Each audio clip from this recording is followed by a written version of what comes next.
In Gachurabwenje marshland, located in Kamonyi district, a 58-year-old Kabaye Evarist is watering an onion farm. He earns over 200,000 per season.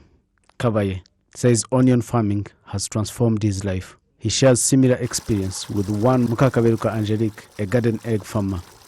Muri zo are eshanu ntago wahinze neza muri are eshanu ntushobora kuramo ibihumbi 200. In 5 hours, on a good season, you will not fail to harvest products worth 200,000. I highly value my work because it has sustained my family of 6 people by paying health insurance. I support people in social events. We have food and have managed to build a house of my own. I respect farming because it helps me a lot. It has seen my children grow to the point of starting their own families. Abana barakuze nabo bagize igihe cyo kuba bashaka. Ubundi mbere ndumva umuhinzi yarabagaruwo hasi cyane. Previously, agriculture was for very poor and little known people, but now farmers are very respectable people. We deal with banks now. But before that, very few farmers didn't have anything to do with banks, perhaps just 1%. Back then, it was difficult to save even 5,000 francs. But now my house is connected to electricity and piped water. I owe it to farming. Ndacana amashanyarazi kubera ubuhinzi. Mfite amazi mu rugo kubera ubuhinzi. This is modern farming method done on a 60-hectare piece of land by Imbabaruta Cooperative, comprised of 824 farmers. In their storage facility, there is 246 tons of maize seeds they intend to sell to other farmers. Ndahayo Jandamasen, the chairperson of this farming cooperative, told RBA that last year, every member harvested 4.5 tons of maize from 1 hectare piece of land. The projection is to harvest 5 tons from each hectare in the next farming season. Based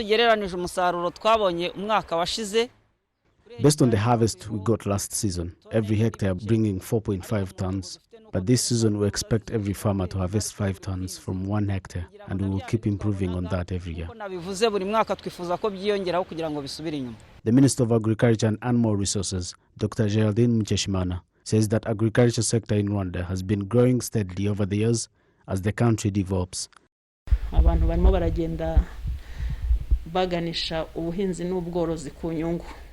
Farmers are shifting towards commercial agriculture as opposed to subsistence farming.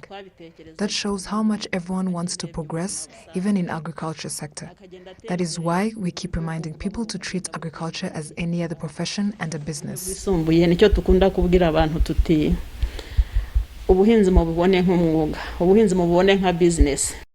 Rwanda is set to host the virtual Africa Green Revolution Forum, starting this Tuesday through Friday. Leaders say that this world's premier forum for African agriculture, bringing together stakeholders in agriculture sector, will move African agriculture to the desired level. On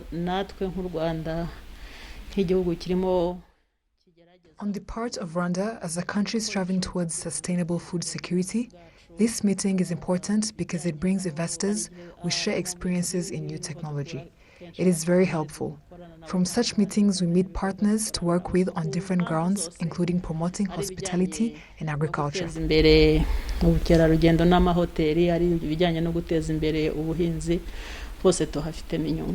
of all, we want to keep the issues that we have at hand in the minds of people. Number one, we need to feed our continent. The challenge of feeding ourselves remains a major challenge.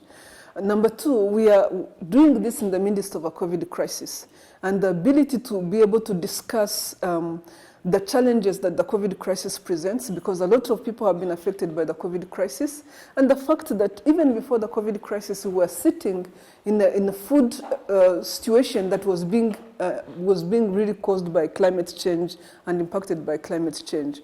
So this is an opportunity for us to talk about what is it that we need to do differently, and how do we make sure that we take advantage of what we have in our hands.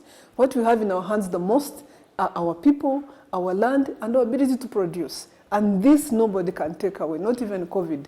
So the opportunity this conference offers is that we can actually keep that conversation going and keep people focused on how this sector can keep us growing as a continent.